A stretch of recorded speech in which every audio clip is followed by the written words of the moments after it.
सभी पत्रकार बंधुओं का यहाँ पर पहुँचने पर स्वागत और धन्यवाद। जैसा कि आप सभी जानते हो, महर्षि दयानंद विश्वविद्यालय का यूजी का प्रोस्पेक्टस जारी हो चुका है, जिसमें मेरे विभिन्न संगठन के साथियों ने आप सभी को बताया भी है। आज महर्षि दयानंद विश्वविद्यालय के प्रमुख 12 छात्र संगठन यहाँ पर मौजूद हैं, जिसमें सभी छात्र संगठनों के मुख्य पदाधिकारी यहाँ पर उपस्थित हैं। हम सब ने एक निर्णय लिया है, सभी छात्र संगठन एक बैनर तले आकर छात्र संघर्ष समिति के नाम पर हमने एक नाम दिया है इस आंदोलन का। तो हम सभी छात्र संगठनों के पदाधिकारी एक बैनर तले आकर इस फीस वृद्धि का विरोध करेंगे। जैसा कि आप सभी जानते हो, एमडी यूनिवर्सिटी में जो इंटीग्रेटेड कोर्सेज थे 5 ईयर, वो बंद कर अब 4 ईयर कोर्सेज कर दिए हैं। ये एक बहुत बड़ी साजिश है, देश के युवाओं के साथ एक बहुत बड़ा धोखा है। एक किसान, मजदूर, कमेरे और मध्यम परिवार के विद्यार्थियों से उच्च शिक्षण संस्थानों में पढ़ाई करने का अधिकार छीना जा रहा है। उसको लेकर हमने सभी छात्र संगठनों ने अपने प्रयास किए हैं। किसी ने आंदोलन करके किया है, किसी ने ज्ञापन देकर किया है, किसी ने यूनिवर्सिटी के गेट पर प्रदर्शन किया है, किसी ने पकौड़े तलकर किया है, किसी ने हस्ताक्षर अभियान चलाकर किया है। सभी ने विभिन्न प्रकार से यूनिवर्सिटी प्रशासन को अपनी मांग बताने की कोशिश की है कि कोई भी किसान, मध्यम परिवार, मजदूर परिवार का विद्यार्थी इतनी फीस देने के लिए अफोर्डेबल नहीं है।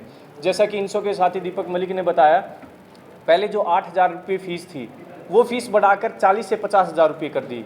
जो ट्यूशन फीस 400 रुपये थी, वो फीस बढ़ाकर 8,000 रुपये कर दी। अब यूनिवर्सिटी एक लॉलीपॉप दे रही है कि भाई हम 1,80,000 के विद्यार्थियों की ट्यूशन फीस बिल्कुल कम कर देंगे और 3 लाख से कम वाले विद्यार्थियों की हम आधी ट्यूशन फीस कर देंगे। तो आप ये बताओ, अगर किसी विद्यार्थी की 60,000 रुपये फीस है, उसमें से अगर आधी कर दी, 8,000 में से 4,000 गए तो 56,000 रहेगी। तो ये एक बहुत बड़ी साजिश है। सभी छात्र संगठनों ने निर्णय लिया है इस जो भी फीस वृद्धि की है और एनईपी, इसको बिल्कुल भी लागू नहीं होने देंगे। चाहे हमें सड़क पर उतरना पड़े, चाहे हमें प्रदर्शन करना पड़े, चाहे आंदोलन करना पड़े। आने वाले सोमवार को, अभी कल संडे है, सोमवार को सभी छात्र संगठन के प्रतिनिधित्व मिलकर महर्षि दयानंद विश्वविद्यालय के कुलपति जी से मिलेंगे। उनसे एक बार और मिलकर उनसे अपनी डिमांड रखेंगे कि इस निजीकरण का जो आप ये रवैया आप अपना रहे हो, जो विद्यार्थियों के साथ शोषण कर रहे हो, इसको बंद कर लीजिएगा, अन्यथा सभी छात्र संगठन एक बैनर तले आकर यूनिवर्सिटी को बंद कर देंगे। साथियों, मैं इसमें एक चीज़ और बताना चाहूँगा कि ये एक प्राइवेटाइजेशन की तरफ धकेलने का यूनिवर्सिटी की बहुत बड़ी साजिश है। क्योंकि यहाँ पर क्या स्कीम लेके आए हैं, ये अप्रेंटिस के तौर पर जो BA BSc के स्टूडेंट होंगे, इनको कंपनियों, फैक्ट्रियों में अप्रेंटिस के तौर पर भेजे जाएंगे, सरकारी विभागों में, सरकारी दफ्तरों में। तो जो सरकारी नौकरियां हैं वो निकालेंगे नहीं, क्योंकि जब इन बच्चों से नौकरी करवाई जाएगी, इनके बाद ये पास आउट हो जाएंगे, नेक्स्ट बच्चे आ जाएंगे, उनसे काम करवाएंगे। तो ये एक कच्चे कर्मचारी के तौर पर विद्यार्थियों से काम लेना चाह रहे हैं, उनसे शिक्षा से दूर करना चाह रहे हैं। हमारी यही मांग है कि यूनिवर्सिटी विद्यार्थियों की फ़ीस जो पहले थी वही फ़ीस की जाए। हम इस नीति को बिल्कुल भी एक्सेप्ट नहीं करेंगे। अच्छा, जिस तरह से पहले भी कुलपति से मिले हो और प्रशासन से मिले हो, क्या आश्वासन अभी तक किस तरह का? कुलपति जी का बस एक ही कहना है, जैसा कि हमारे साथी शहीद भगत सिंह छात्र संगठन ने भी कुलपति जी से बात की थी, विभिन्न छात्र संगठनों ने भी की थी। तो कुलपति जी का एक बयान आ गया कि भी किसी विद्यार्थी को फीस की वजह से पढ़ने में कोई दिक्कत नहीं आने देंगे।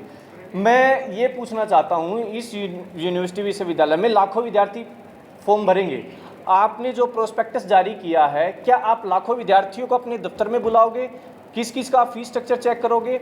हमारा यूनिवर्सिटी प्रशासन से यही मांग है कि हम बिल्कुल भी ये स्वीकार्य नहीं करेंगे कि बैकडोर में आकर आप किसी व्यक्ति का आप फीस कम करने के लिए कह रहे हो। तो ये बिल्कुल स्वीकार्य नहीं है। जो सभी को एक समान न्याय मिलना चाहिए, चाहे वो कोई वीसी का खास हो या ना हो या किसी भी परिवार से हो, तो सबको समान तरीके से समान फीस होनी चाहिए। आंदोलन संयुक्त रूप से करने के कह रहे हैं, किस तरह का आंदोलन होगा? क्या सोमवार को, जैसे सभी छात्र संगठनों ने अभी रणनीति बनाई है, सोमवार से हम सभी छात्र संगठन मिलकर कुलपति जी से मिलेंगे, उनको ज्ञापन सौंपेंगे और उनसे अनुरोध करेंगे कि इस नीति को वापस लिया जाए। अन्यथा सभी छात्र संगठन डिस्कस कर विभिन्न प्रकार के आंदोलन करेंगे, जिसमें ताला लगाना भी होगा, हड़ताल पर बैठना भी होगा। तो विभिन्न प्रकार की हमारी प्रक्रिया रहेंगी। फीस की बात आपके सामने रखना चाहूँगा। देखिए, जो सरकारी यूनिवर्सिटी होती थी, वो आम गरीब किसान मजदूर के बच्चों को शिक्षा का एक कम पैसों में, मैं ये कहूँ जिन लोगों के पास कम संसाधन हैं, उन लोगों को शिक्षित करने का एक जरिया था। परंतु जो एनईपी है, वो एनईपी का जो कोर्स लागू किए हैं, उस कोर्स लागू के तहत इतनी ज़्यादा 5-5, 7-7 गुना फीस कर दी गई है। आप इस ये यूनिवर्सिटी का प्रोस्पेक्टस है, इसमें देखोगे जो आर्ट्स के सब्जेक्ट हैं उनकी 30,660 रुपये फीस कर दी गई है। और इसमें डेवलपमेंट चार्ज नाम की एक बड़ी अमाउंट जो छात्रों से वसूली जा रही है, जो कि नहीं वसूली जानी चाहिए। ये सरकारी संस्थान है, ये छात्रों की शिक्षा के लिए बने हैं, न कि ये व्यापारीकरण के, व्यवसायीकरण के, कि शिक्षा से पैसा कमाने के लिए बने हैं। तो ये जो फीस की बढ़ोतरी है ये बिल्कुल नाजायज़ है। आम गरीब किसान मजदूर के बच्चों के लिए इस यूनिवर्सिटी का गेट बंद किया जा रहा है। आम गरीब किसान मजदूर के बेटे को शिक्षा से वंचित रखा जा रहा है। आप कंपैरिजन करके देखिए, जो सरकारी संस्थान हैं, जो सरकारी कॉलेज हैं, सरकारी कॉलेजों में इसी फीस में बच्चा पूरी ग्रेजुएशन और पूरी पोस्ट ग्रेजुएशन कर जाएगा। इतनी फीस एक वर्ष की यूनिवर्सिटी द्वारा रखी गई है, जो कि नाजायज़ है। हम संयुक्त छात्र संघर्ष समिति के बैनर तले हर यूनिवर्सिटी का हर छात्र संगठन एक लामबंद है। इसके लिए हम लंबी लड़ाई लड़ेंगे, क्योंकि हर सरकारी संस्थानों में या फिर इस क्षेत्र में आप बात कहो तो किसान मजदूर के बच्चे यहाँ शिक्षित होकर के बड़ी बड़ी नौकरियाँ, यहाँ से आप यूनिवर्सिटी का रिकॉर्ड उठा करके देख लो, कितने अफसर हर साल यहाँ से लगते हैं, कितने जज यहाँ से लगते हैं, कितने सिविल सर्विसेज में जाते हैं। ये बिल्कुल नाजायज़ है। मैं आपको ये प्रोस्पेक्टस दिखाना चाहूँगा। जो साइंस के कोर्सेज हैं उनकी फ़ीस 40,660 रुपये, और जो मैनेजमेंट के और जो और प्रोफेशनल कोर्स हैं जैसे कि BBA, BCA, BHTM जो कोर्स है उनकी 61,650 रुपये फीस है। आप आने वाले दिनों में छात्र संगठन क्या करने वाला है?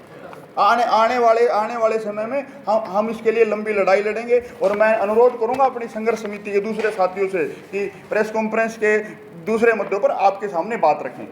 नमस्कार साथियों, पत्रकार साथी जहाँ आए उन सभी का धन्यवाद करते हैं हम संयुक्त छात्र संगठन। और आप लोग हमारे उन गरीब बच्चों के, उन परिवारों की आवाज़ सरकार तक या लोगों तक बात पहुँचाने का काम कर रहे हैं। हम सभी आपका स्वागत भी करते हैं, बहुत धन्यवाद भी करते हैं। मेरा नाम प्रदीप मोटा, शहीद भगत छात्र संगठन अध्यक्ष हूँ। 2000 मीटिंग जब बाकी सारी साथियों ने बता भी दी होगा डीपीली में सारी बातें। भाई नई एजुकेशन पॉलिसी का बच्चों पर क्या इफेक्ट पड़ेगा, बाकी सारे ने बता भी दिया। मैं थोड़े 2-4 बात उसी मोटी बताऊँगा।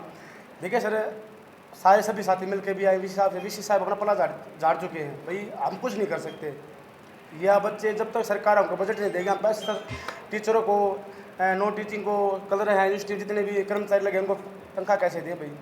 तो तनख्वाह था हम कितने दो, सरकार का हम सरकार तो पूछो ना, हम बारह कितने दें वहाँ तनख्वाह? एक कोई गरीब परिवार, देहाती परिवार है, माँ बाप चाहता भी सरकारी यूनिवर्सिटी कॉलेज से बच्चे पढ़ रहे, हमारी कम फीस में पढ़ रहे हैं, तो गरीब परिवार नहीं चाहता ना।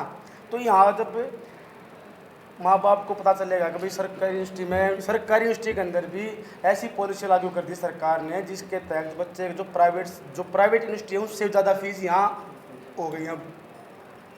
सरकार कर रही है भाई 1000 किलोमीटर का बस का जितना हरियाणा में उनका फ्री कर दिया, 5 किलो आटा दे दिया, फ्री कर दिया।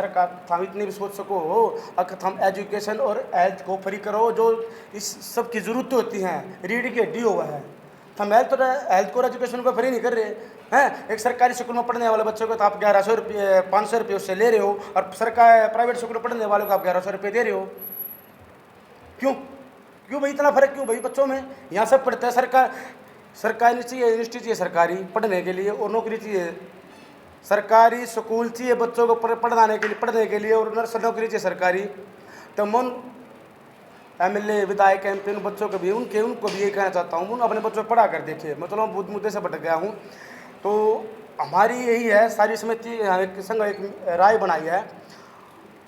कुछ साथी बोल रहे भाई हम फीस कम करेंगे, फीस का मैटर नहीं, फीस खत्म है, हम फीस की जरूरत ही नहीं हमें।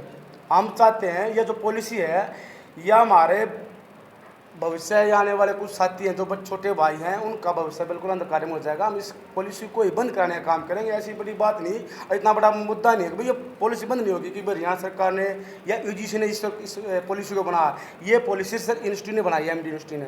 अगर ये पॉलिसी यहाँ लागू होगी तो पूरे हरियाणा जितने भी यूनिवर्सिटी कॉलेज हैं वहाँ लागू हो जाएगी। सब चाहते हैं भैया देखते सब हो जाएगा, और सब कुछ प्राइवेट हो जाएगा। ठीक है, आज 4 साल की जो फीस है 1,60,000 रुपये। आने वाले समय में जो नॉर्मल बी है जो 30,000 रुपया में आया करती है उसको उसमें कम सीट कर देंगे, ये 4 साल में फालतू कर देंगे, ठीक है ना। उसमें कम कर देंगे, उन बच्चों का एडमिशन उस कम फीस में नहीं हुआ, इसमें बच्चे मजबूरी हो जाएगी एडमिशन लेने के लिए का उन बच्चों को अभी जहाँ, क्योंकि एडमिशन सबको चाहिए, उस 4 साल में एडमिशन लेंगे ना कि जिसमें वहाँ का एडमिशन वहाँ लेंगे, धीरे धीरे स्पोर्ट्स को बंद कर देंगे, धीरे धीरे इस पॉलिसी को वापस लागू कर देंगे भी वो बच्चे इस शिक्षा से वंचित हो जाएं, नहीं पढ़ सकते। कोई भी परिवार का गरीब परिवार नहीं पढ़ सकता। 1,60,000 रुपया को डिग्री नहीं, बाहर से भी 50,000 रुपया 60,000 MA भी और BA भी बन के आ जाए, घर बैठे 70% नंबर था आटा कौन खर्चा करेगा, इतना आगे बढ़ेगा।